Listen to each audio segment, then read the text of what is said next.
warahmatullahi ta'ala wabarakatuh. Good morning to my students and good afternoon to the scheduled students of mine every afternoon.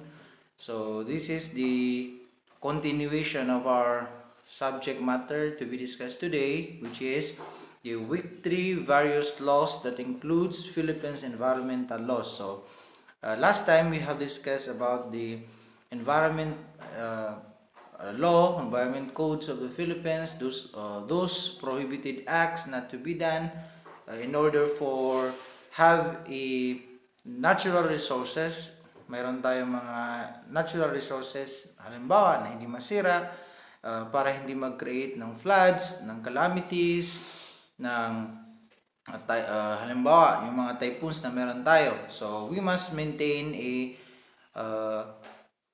or we must conserve the nature.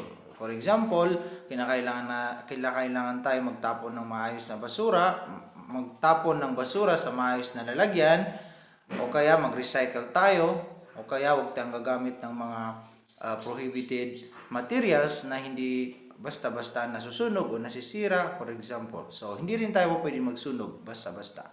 So, in this week, we are going to discuss the Republic Act 9272 o ang tinatawag nating this act shall be known as the Philippine Clean Water Act of 2004. So bakit mayroon tayong Clean Water Act of 2004? Dahil kinakailangan nating mag-maintain ng maayos at malinis na inuming tubig, pampaligo, and so on and so forth. Hindi natin po pwedeng basta-basta tinatapon yung mga basura natin sa mga river, for example, sa mga lawa, sa mga ilog. So yan. Definition of terms as used in this act. I-discuss natin itong mga definition of terms. So what are those? So letter A, aquifer or aquifer means a layer of water bearing rock located underground that transmit water in sufficient quantity to supply pumping wells or natural springs. So yan. Isa yan, mga terms. So ang ibig sabihin yan is aquifer. Layer of water bearing rock located underground. So, ibig sabihin yung mga ang tawag dito sa ating mga maranaw, so mga bulantano, di ba? Aquatic life means all organisms living in fresh water, brackish and marine environment. So, pwede ito sa mga lawa, fresh water. Beneficial use means the use of the environment or any element or segment thereof conducive. By the way, yung aquatic life, magkasalo na dyan yung brackish water, yung fresh water, at marine environment. For example, yung ating mga yung karagatan, kasano din na dyan.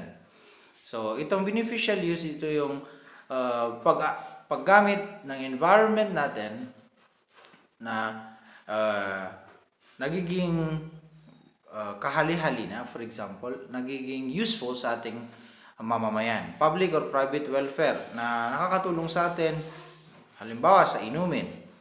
Safety and health and shall include but not limited to the use of water for domestic, municipal, irrigation, power generation, fisheries, livestock raising, industrial, recreation, and other purposes. Katulad ng electricity, ang tubig is kinakailangan ng ating katawan. Because water, the earth is composed of 75% water. So, kinakailangan natin mag-maintain ng maayos at malinis na tubig sa ating kapaligiran. Bakit? Diba? O kapag halimbawa yung mga daanan ng ating tubig, daluyan, so lalagyan natin ng waste, yung mga basura natin, so mangyayari wala tayong mapagkukunan ng malinis na tubig. So, use of water for municipal purposes means the utilization of water for supplying water requirement of the community. So, di ba mapapansin nyo, katulad dito sa Marawi, dito sa amin sa may Basak Malatalat,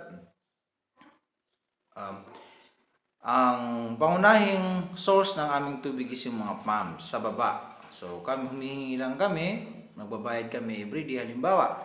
So, 2 barrel, so meron kaming 30 pesos ang ginagamit every day. So, number 3, use of water for irrigation. So, excuse me. So, ginagamit din ang tubig natin sa mga power generation, pagpaproduce ng electrical at saka mechanical power katulad dito sa Agos. So, ito yung sa mga dams natin. Ito yung nagiging dahilan kung bakit nakakapag-supply tayo ng water in entire Lanao. Use of water for fisheries means the utilization of water for the propagation of culture of fish as a commercial enterprise. So, maraming tira na fisheries, for example, nagpapalaki, nagpaparami ng isda para ibenta. So ito, dapat mag-produce tayo ng maayos na tubig. Use of water for livestock raising. So ginagamit din ito dun sa mga manukan, mga kambingan, halimbawa, na pinapainom sa ating mga alagang hayop. Use of water for industrial purposes. So means the utilization of water in factories. Halimbawa, itong mga aqua life, ang tawag dito, aqua water, itong binibilihan na natin ng mga tubig na inumin. So sila yung nagpo-produce. Classification, reclassification of Philippine waters. So ano naman yung pagkakaiba at saka pagsiseparate ng tubig sa ibang tubig. So means the categorization of all water bodies taking into account among others the following. So paano natin malalaman kung saan ang galing ang tubig na yan? Mainom ba yan o hindi? So mayroon tayong number 1, existing quality of the body of water. Tinitingnan natin kung maganda ba sa kalusugan, maganda ba sa ating katawan ang tubig. Okay, size, depth, surface area covered, volume, direction, rate of flow, and gradient of stream. So, titingnan natin kung gaano kalawak yung nasasakupan ng tubig, yung gaano kalalim, hanggang saan yung cover niya, volume, direction, hanggang saan papunta, for example. So, yan. Most beneficial existing and future use of said bodies of water on lands bordering them. So, titingnan natin kung saan yung pinakamagandang sa tubig na daluyan ng tubig na, kung saan yung pinagmumulan, saan ang pinakamagandang o pwede natin pagkuhanan. Such as for residential, agricultural, aquacultural, commercial, industrial, navigational, recreational, wildlife conservation, and aesthetic purposes. So, marami pinagagamitan. Kaya kailangan alamin natin kung paano at saan dapat gamitin yung tubig. Vulnerability of surface and groundwater to contamination from pollutive and hazardous wastes. So, di ba? So, merong mga lawa, for example, na malapit sa mga factories, magiging dam site, for example, nilalagyan ng mga basura. So, titingnan natin. Baka mamaya,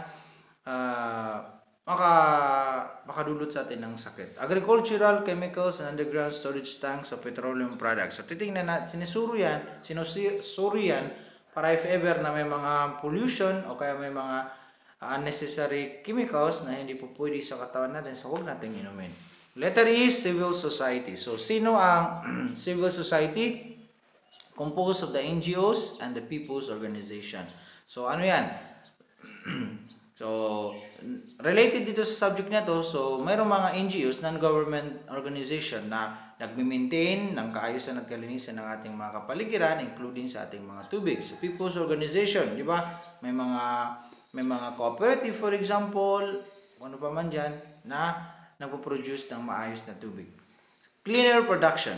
So, means the application of an integrated preventive environmental strategy to processes, products, services to increase efficiency and reduce stress to humans and the environment. So, di ba, mayroon na yung tubig, halimbawa, so pwedeng salain, pwedeng gamitan ng mga compound na po pwedeng magpalinis dito, tapos maiinom na yan. So, cleaner production. Clean up operation. So, di ba, makikita natin sa Manila Bay, di ba? So, inayos inayos yung kapaligiran. So, Ilog Pasig. So, pwede rin natin gawin ito sa ating mga lugar. So, clean up operation.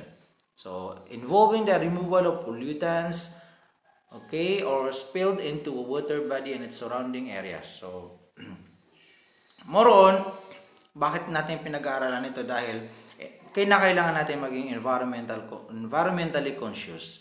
We must maintain a knowledge on how we will conduct environmental awareness, environmental drive na parating dun sa atin mismo manggagaling sa tayo na wag tayo magtapon ng basura kung saan lang, especially kung Yang tatapunan natin is daluyan ng tubig. Baka mamaya diyan umiinom yung mga hayop sa paligid, so baka makakontaminate tayo, makasira tayo. So we must always preserve and conserve our bodies of water.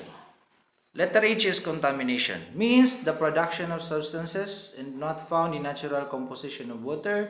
So contamination, nahaluan niya ng masamang chemical, hindi maayos na chemical. For example, hindi po pwede.